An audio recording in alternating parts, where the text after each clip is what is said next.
నమస్తే ఓర్గలు 9 నేషనల్ టీవీకి స్వాగతం. దుర్గం చెరువు FTL బఫర్ జోన్ పరిధిలో ఉన్న నివాసాలకు షేర్లింగంపల్లి తహసీల్దార్ నోటీసులు ఇచ్చారు. 30 రోజులుగా సమాధానం చెప్పాలని, ఆ తర్వాత స్వచ్ఛందంగా కూల్చివేయాలని ఆయా నిర్మాణ యాజమాన్యాలకు నోటీసులు స్పష్టం చేశారు అధికారులు. నోటీసులు అందుకున్న వారిలో సీఎం రేవంత్ రెడ్డి సోదరుడు తిరుపతి రెడ్డి నివాసం కూడా ఉండడంతో ఇప్పుడు ఆసక్తిగా మారింది. చెరువులు, భూములు అక్రమాలపై తెలంగాణ ప్రభుత్వం ఉక్కుపాదం మోపుతుంది. అక్రమాలకు పాల్పడ్డ వారికి ఎంతటి వారైనా వదలడం లేదు. తాజాగా సీఎం రేవంత్ రెడ్డి సోదరుడు తిరుపతి రెడ్డి ఇంటికి కూడా కూల్చివేత నోటీసులు అంటించారు. ఈ ఇష్యూ ఇప్పుడు టాక్ ఆఫ్ ది తెలంగాణగా మారింది. హైదరాబాద్ నగరంలోని దుర్గం చెరువు చుట్టూ అక్రమ కట్టడాలకు ఎన్నో వెలిశాయి. అక్రమ నిర్మాణాలకు అధికారులు నోటీసులు జారీ చేశారు. సీఎం రేవంత్ రెడ్డి సోదరుడు తిరుపతి రెడ్డి ఇల్లు, కార్యాలయంతో సహా పలు ప్రముఖ నిర్మాణాలకు అధికారులు నోటీసులు ఇచ్చారు. వాటిని 30 రోజులుగా తొలగించాలని నోటీసులు అంటించారు. రంగారెడ్డి జిల్లా కలెక్టర్ షేర్లింగంపల్లి డిప్యూటీ కలెక్టర్ నేతృత్వంలో రెవెన్యూ అధికారులు చర్యలు చేపట్టారు. చెరువులకు అనుకోని ఉన్న Nectars colony, doctors colony, Kapuri hills తదితర కాలనీలకు నోటీసులు జారీ చేశారు.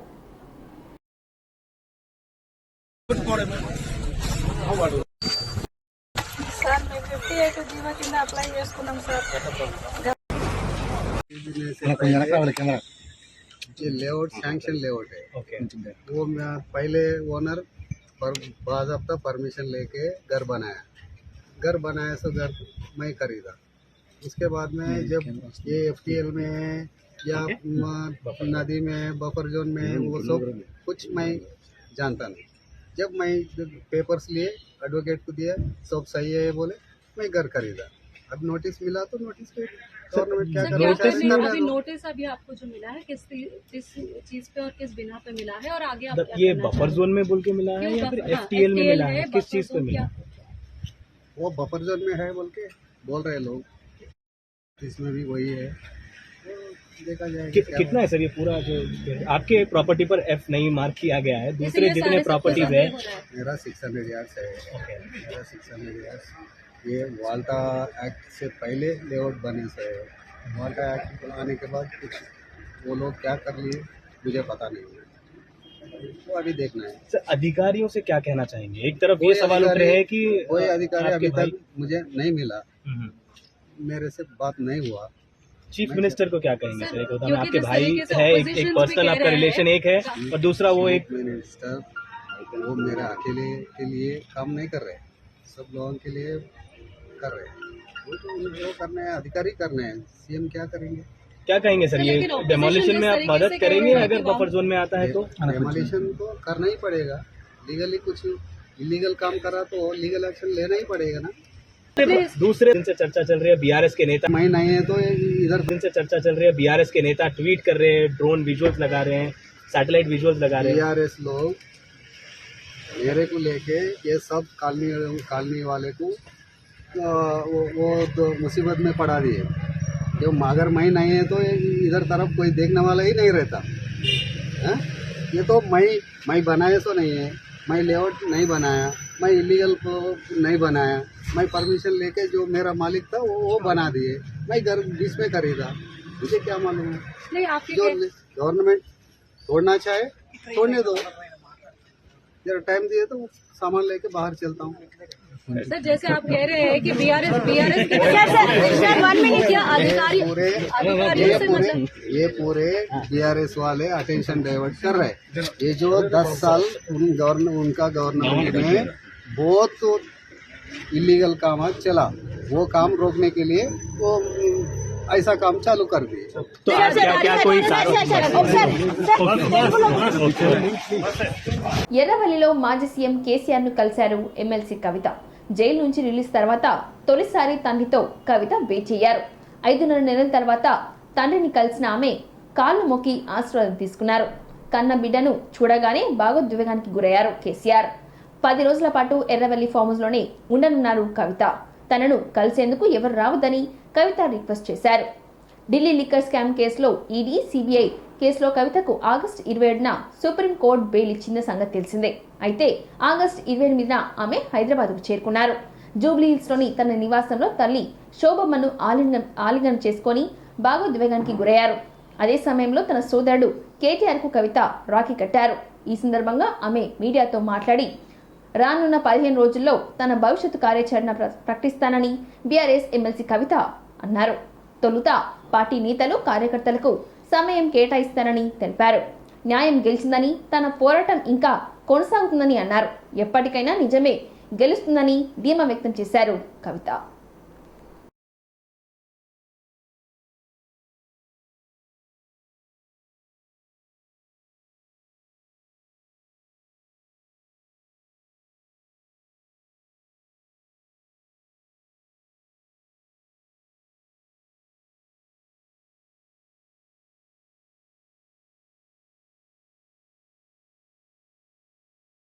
జోగులాంబ గద్వాల జిల్లా కేంద్రంలోని ఎమ్మెల్యే క్యాంపు కార్యాలయంలో మల్దకల్ మండలం పరిధిలోని వివిధ గ్రామాలకు సంబంధించిన 243 మందికి ఆడపడుచులకు కళ్యాణలక్ష్మి షాదీ ముబారక్ చెక్లను ఎమ్మెల్యే బండ్ల కృష్ణమోహన్ రెడ్డి చేతుల మీదుగా చెక్లను అందజేయడం జరిగింది. ఎమ్మెల్యే మాట్లాడుతూ కాంగ్రెస్ ప్రభుత్వం 6 గ్యారంటీలను అమలు చేసే విధంగా రాష్ట్ర ప్రభుత్వం కృషి చేయడం జరిగిందని అన్నారు. ప్రతి ఒక్క పేదవాడికి సంక్షేమ పథకాలు అందించే విధంగా ప్రభుత్వం కృషి చేస్తుందని తెలిపారు. కొందరు కళ్యాణలక్ష్మి చెక్కులు రావని ప్రజలకు అపోహ కల్పిస్తున్నారని, అలాంటి ఏమీ లేవని, ప్రతి ఒక్కరూ కళ్యాణలక్ష్మి చెక్కులను నమోదు చేసుకోవాలని, ప్రతి ఒక్క మహిళకు రాష్ట్ర ప్రభుత్వం కళ్యాణలక్ష్మి షాదీ ముబారక్ చెక్కులను అందిస్తామని అన్నారు.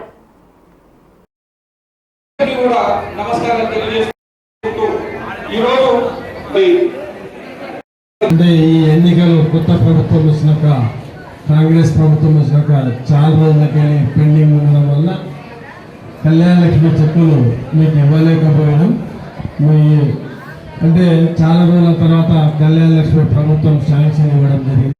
మళ్ళీ ఈ 250 చెక్కులు రాబో కాలంలో కూడా చాలా మంది కూడా, అంటే ప్రభుత్వం తెలంగాణ రాష్ట్ర ప్రభుత్వం కాంగ్రెస్ ప్రభుత్వం వచ్చిన తర్వాత చాలా మంది అప్లై చేయడం లేదని తెలుస్తుంది.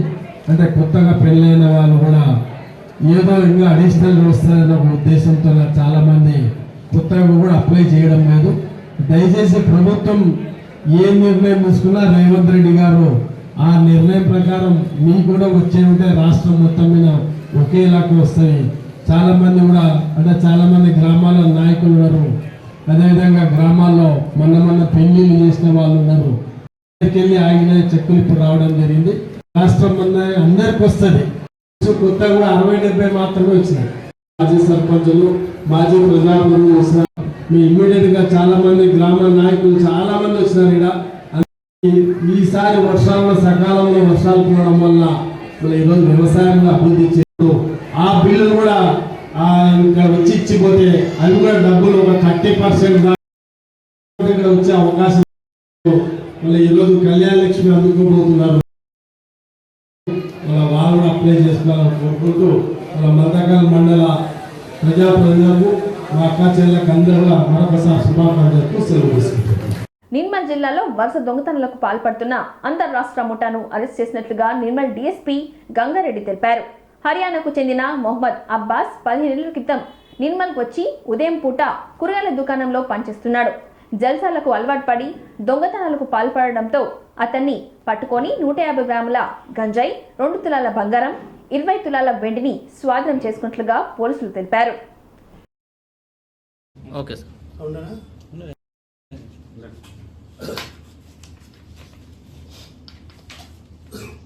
నిర్మల్ పట్టణంలో వరుస దొంగతనాలకు పాల్పడుతున్న ఒక అంతర్రాష్ట్ర గజదొంగను పట్టుకోవడం జరిగింది. ఇతని పేరు మొహమ్మద్ అబ్బాస్, హర్యానా రాష్ట్రానికి చెందినవాడు. పగలు కూరగాయలు అమ్మే షాపులో పనిచేస్తాడు. దొంగతనాలకు పాల్పడే గజ దొంగ ఇతను. హర్యానా రాష్ట్రంలో నుంచి మన నిర్మల్కు ఒక 15 years బ్యాక్ వచ్చి ఇక్కడ సెటిల్ అవుతాడు. సెటిల్ అయ్యి ఇక్కడే 13 years బ్యాక్ ఇక్కడ అమ్మాయిని పెళ్లి చేసుకొని ఇక్కడే స్థిరపడిపోతాడు.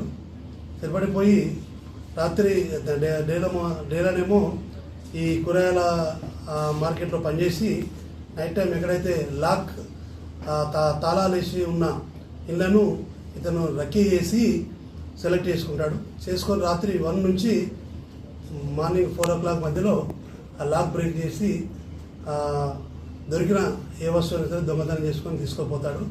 చాలా జల్సాలకు అలవాటు పడ్డాడు. అలవాటు పడి ఇటువంటి నేరాలకు పాల్పడ్డాడు. ఇతను చాకచక్యంగా మా ఎస్పీ గారి ఆధ్వర్యంలో ఒక సిసిఎస్ టీం తయారు చేసుకోవడం జరిగింది. ఆ సిసిఎస్ టీం చాలా టెక్నికల్ ఎవిడెన్స్తోని ఇతన్ని పట్టుకోవడం జరిగింది. ఈ టీం ఇంకా మిగతా చాలా కేసులు కూడా ఛేదించింది.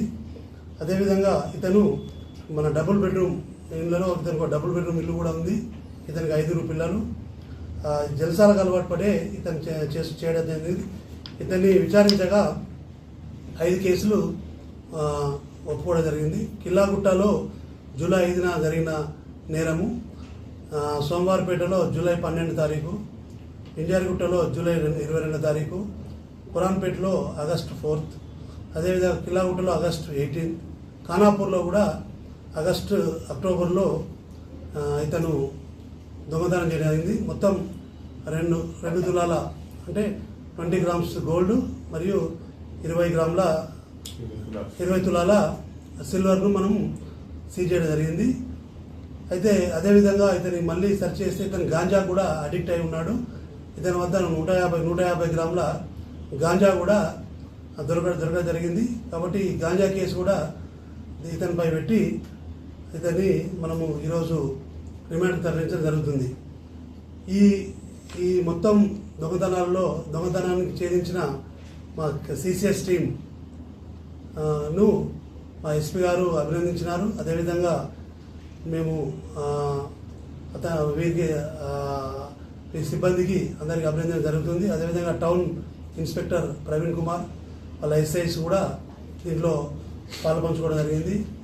వరుస దొంగతనాలు పట్టిన గజ దొంగను మనం ఈరోజు పట్టుకొని కటకటాల వెనుకకు తరలించడం జరుగుతుంది. కాబట్టి దీంట్లో పనిచేసిన అందరికీ కూడా అప్రిషియేషన్ ఎస్పీ గారి తరఫున ఇవ్వడం జరుగుతుంది. జోగులాంబ గద్వాల జిల్లా కేంద్రంలో ఇండోర్ స్టేడియంలో జిల్లా క్రీడా శాఖ ఆధ్వర్యంలో మేజర్ ధ్యాన్ చంద్ జయంతి పురస్కరించుకొని జాతీయ క్రీడా దినోత్సవం వేడుకలు ఘనంగా నిర్వహించారు. ఈ సందర్భంగా జిల్లా కలెక్టర్ ముఖ్య అతిథిగా పాల్గొని హాకీ దిగ్గజం స్వర్గీయ మేజర్ ధ్యాన్ చంద్ చిత్రపటానికి పూలమాల వేసి నివాళులర్పించారు. అనంతరం జిల్లా కలెక్టర్ బిఎం సంతోష్ మాట్లాడుతూ విద్యార్థులు చిన్నతనం నుంచే చదువుతో పాటు క్రీడల్లో రాణించేలా తల్లిదండ్రులు ప్రోత్సహించాలని సూచించారు. క్రీడల్లో పాల్గొనడం విద్యార్థులకు శారీరక మరియు మానసిక ఆరోగ్యం దృఢంగా ఉంచేందుకు సహకరిస్తుందని, అలాగే క్రీడలు రోజువారీ జీవితంలో భాగంగా ఉండాలని అన్నారు. మేజర్ ధ్యాన్ చంద్ స్ఫూర్తితో యువత హాకీ వంటి క్రీడల్లో ప్రావీణ్యం సాధించాలని అన్నారు. అంతేకాకుండా క్రీడల్లో ప్రతిభ కనబర్చిన విద్యార్థులు ప్రొఫెషనల్ ప్లేయర్స్గా ఎదిగి ఒలింపిక్స్కు దేశానికి ప్రాతినిధ్యం వహించాలని ఆకాంక్షించారు.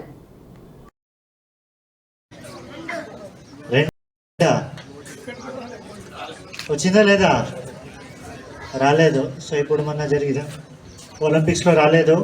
ఒలింపిక్స్ అంటే మనకి ప్రపంచంలో ఎన్ని కంట్రీస్ ఉన్నాయి, టోటల్ వరల్డ్లో అన్ని కంట్రీస్ కూడా దాంట్లో పార్టిసిపేట్ చేస్తుంది. అన్ఫార్చునేట్లీ ఈ టైం మనకి ఒక గోల్డ్ కూడా రాలేదు. ఒక సిల్వర్, ఒక 4-5 బ్రాంజ్ వచ్చినది, టోటల్ 6 మెడల్స్ వచ్చినది మనకి. కానీ అప్పుడే మనకి కంటిన్యూస్గా 3 times Dhyan Chand hockey captain ఉన్నప్పుడు ఆయన ఫ్రంట్ లీడింగ్ గోల్ కూడా చేసినారు.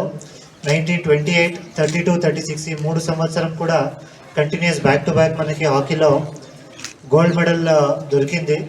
సో ఈరోజు మనము ధ్యాన్ చంద్ అని గుర్తులో నేషనల్ స్పోర్ట్స్ డేని పెట్టడం ఎందుకు అంటే, ముందు జనరేషన్ కూడా ఆయన 1932, 36 ఆ టైంలో చేసినది. ఇప్పుడు 2012 నుంచి మనం ఇది జరుపుకుంటున్నాము. దీన్ని ఎందుకు జరుపుకుంటున్నామంటే, మనకి ఎట్లా చదవడం ఇంపార్టెంటో అట్లానే స్పోర్ట్స్ పాడడం ప్లస్ ఫిజికల్ ఫిట్నెస్. సో ఇప్పుడు వస్తూ మెంటల్ ఫిట్నెస్తో పాటు physical fitness and mental fitness రెండు కూడా మోస్ట్ ఇంపార్టెంట్. జస్ట్ చదవడమే కాదు, దాంతోపాటు ఫిజికల్ ఫిట్నెస్ కూడా పెంచుకోవాలి. ప్లస్ దాని గురించి కూడా మనం అవగాహన కల్పించుకోవాలి అని ఈ 2012 నుంచి నేషనల్ స్పోర్ట్స్ డేని పెట్టడం జరిగింది.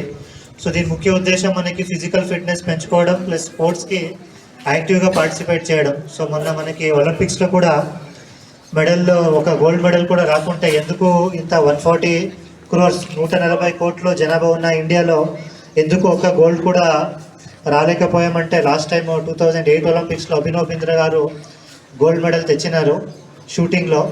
సో ఆయన ఏమంటున్నారంటే 140 crores జనాభా ఉన్నా కూడా ఎంతమంది యాక్చువల్లీ ఫిజికల్లో ప్రొఫెషనల్ స్పోర్ట్స్ ఆడుతున్నారు, చాలా తక్కువ మంది ఉన్నారు. దానివల్లనే మనకి ఈ ఒలింపిక్స్ లాంటి గేమ్స్లో కూడా చాలా తక్కువ మెడల్స్ వస్తుంది అని. సో ఇప్పుడు మనం ఈ నేషనల్ స్పోర్ట్స్ డే కూడా ఎందుకు జరుపుకుంటున్నామంటే అన్ని స్టూడెంట్స్ నెక్స్ట్ జనరేషన్ వచ్చిన వాళ్ళు స్పోర్ట్ ఇంటర్నేషనల్ లెవెల్ దానిని అచీవ్ ఉన్న స్టూడెంట్స్ ఉన్నారు. చిన్నప్పటి నుంచి ఇక్కడ ఉన్న ఫిజికల్ డైరెక్టర్ విధేయతతో క్రీడా నియమావళి పట్ల గౌరవంతో నిజమైన క్రీడా స్ఫూర్తితో అనుగుణంగా నడుచుకుంటున్నామని ప్రతిజ్ఞ చేస్తున్నాను.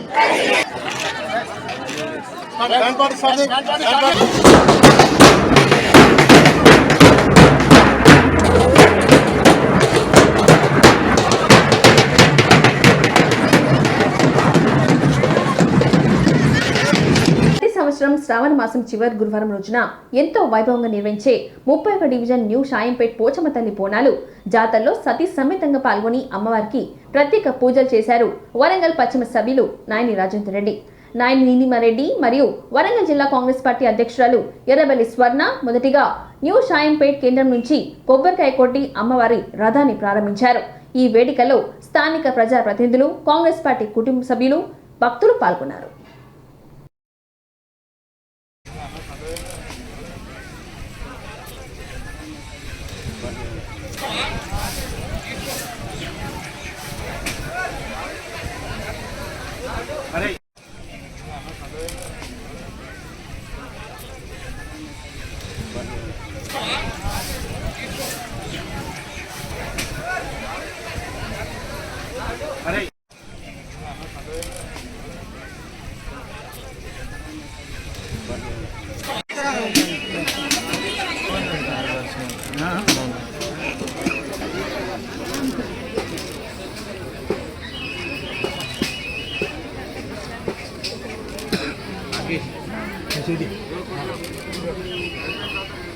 అటు పెడతాను బా జరుగులే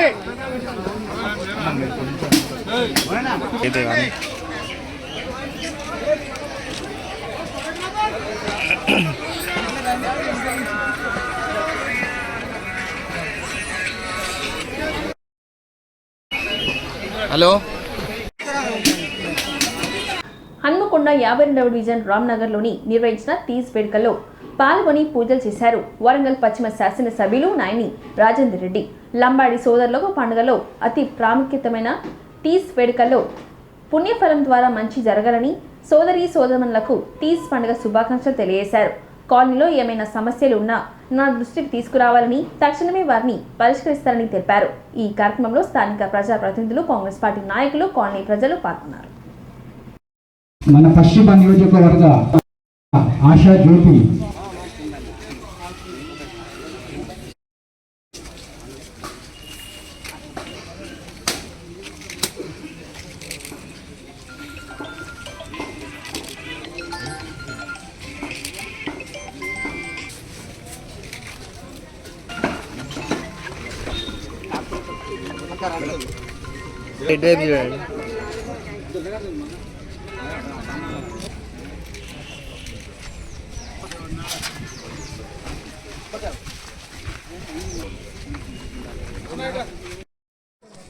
వాసులకు తీజ్ శుభాకాంక్షలు తెలియపరుస్తూ, మరి ఈ కాలనీ సమస్యలు ఏ ఉన్నా మా దృష్టికి తీసుకురండి, తప్పకుండా వాటికి ఎప్పటికి కూడా పరిష్కారం చేస్తూ మేము వెనువెంటానే ఉంటామని చెప్పి మనం చెప్తూ సెలవు తీసుకుంటాం.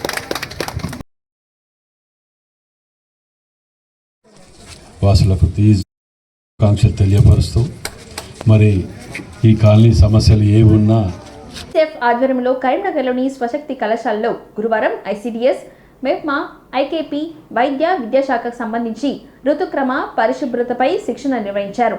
ఈ కార్యక్రమానికి హాజరయ్యారు జిల్లా collector Pamela Satpathy, additional collector Prafull Desai, trainee collector Ajay Yadav, UNICEF resource person doctor Shanti తదితరులు పాల్గొన్నారు.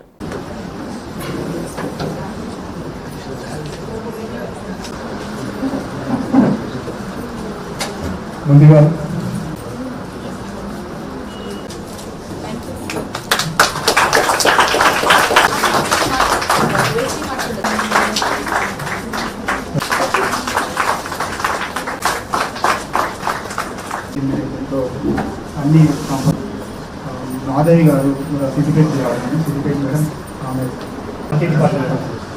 రెసిడెన్షియల్ స్కూల్ ప్రిన్సిపాల్స్ ఉన్నారు, దీంట్లో ఐసిడిఎస్ డిపార్ట్మెంట్ సూపర్వైజర్ సిడిపోర్స్ ఉన్నారు, వాళ్ళ స్టాఫ్ కూడా ఉన్నారు. తర్వాత అర్బన్ కూడా ఉన్నారు, రూరల్ కూడా ఉన్నారు, జడిసి వాళ్ళు ఉన్నారు.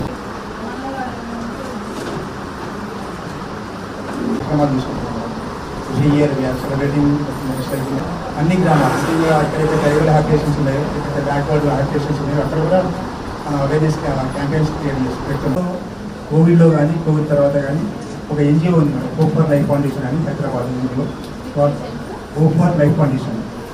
హోప్ ఫర్ మనకు ఒక దాదాపు మన జిల్లాలో 22 ప్యాడ్స్ కానీ ఇతర సామాజిక సప్లై చేస్తారు. చిన్న రిజిస్ట్రేషన్ మీ ద్వారా చేద్దామని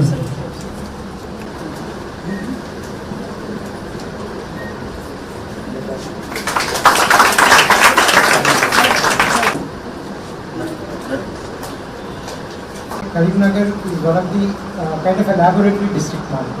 Minister of all aim chesina kuda we try to do each and every aspect in Karimnagar, and thanks for the district administration support. That is mana support lekoyite we wouldn't have done like this. Almost for the last 4-5 years continuous ga different activities chestu vacham. Ee vaala main ga entante manu just cycle repeats every month, and also appudu manamu ఈ menstrual ఆ cycle టైంలో duration 5 days ఉండొచ్చు, 3 to 5 days usually ఉండొచ్చు maybe. So దాంట్లో what are the things we need to take care, అంటే what to use. ఈ pads ఉంటాయి, cups ఉంటాయి, so there are different type of things ఉంటాయి. And then what to use అయిన తర్వాత why to use, ఇది మనం ఆలోచన చేసుకోవాలి. ఫస్ట్ మనం ఏం యూజ్ చేసుకోవాలనేది MHM దీంట్లో వచ్చినప్పుడు what are the things are available and what to use అన్నది ఫస్ట్ ఒక అవగాహన అన్నది యూజువల్లీ మనందరికీ ఉంటుంది, but still it is in the rural ఏరియాలో కొంచెం ఇది ల్యాకింగ్ ఉంటుంది. ఇంకా because they are using past వాళ్ళ దగ్గర నుంచి ఏమేమి ప్రొసీజర్స్ ఉంటాయి, even still they are for some people will don't use, still some people use only cloth butter use చేసుకుంటారు. Still they are in rural area this issue is. తప్పకుండా దాంతో కొన్ని mental road blocks add అయిపోతుంది. So ఒకసారి personal experience అయిపోయిన తర్వాత behavioural change తీసుకొని రావడం డబుల్గా ఎఫర్ట్ పడుతుంది. సో ఎవరైనా exactly like first time voters, ఎవరైనా 30 ఏళ్ళ వయసు వరకు ఓట్ చేయలేదు, వాళ్ళకి ఏం తేడా అనిపించవు ఓట్ వేస్తే ఎట్లా అనిపిస్తుంది అని. సో మనం టార్గెట్ ఎవరిని చేస్తున్నాము, 17 years ఏజ్ గ్రూప్ని 18 వస్తే కనుక తప్పకుండా మీరు ఓటర్ హక్కుని వినియోగిస్తూ ఉండాలనేది టార్గెట్ చేస్తున్నాము. సిమిలర్లీ ఏసీఎల్బీ గారు చెప్పినట్టు ఎవరికైనా మెన్స్ట్రల్ సైకిల్ ప్రారంభమయ్యే అవకాశం ఉంది, పిబర్టీ ఇంకా రాలేదు, పిబర్టీ అంటాము, అడాలసెంట్ అంటాము, రాలేదు, వాళ్ళకి తప్పకుండా మనము అవగాహన కల్పిస్తే, ముందుగా వాళ్ళని అవగాహన కల్పిస్తే it becomes a scientific experience in their head and they can deal with it లాజికల్గా డీల్ చేయగలుగుతారు. సో లేకపోతే ఏమైతుంది, ఫస్ట్ టైం అయ్యేటప్పుడు ఎలాగే అమ్మ డోర్ క్లోజ్ చేసి దీని గురించి కాదు వాళ్ళకి ఫీల్ అవుతుంది. ఎందుకంటే వాళ్ళకి తెలుసు చూసిన మహిళలు ఏం అనకపోవచ్చు, కానీ హెక్టిక్ ఉన్నప్పుడు, షెడ్యూల్, PCOD సమస్యలు ఉన్నప్పుడు, థైరాయిడ్ ఉన్నప్పుడు, ఎన్నో రకాలు ఉన్నప్పుడు. ఇంతటితో ఈ వార్తలు సమాప్తం. మరిన్ని వార్తలతో మళ్ళీ కలుద్దాం. చూస్తూనే ఉండండి ఓర్గల్ 9 నేషనల్ టీవీ.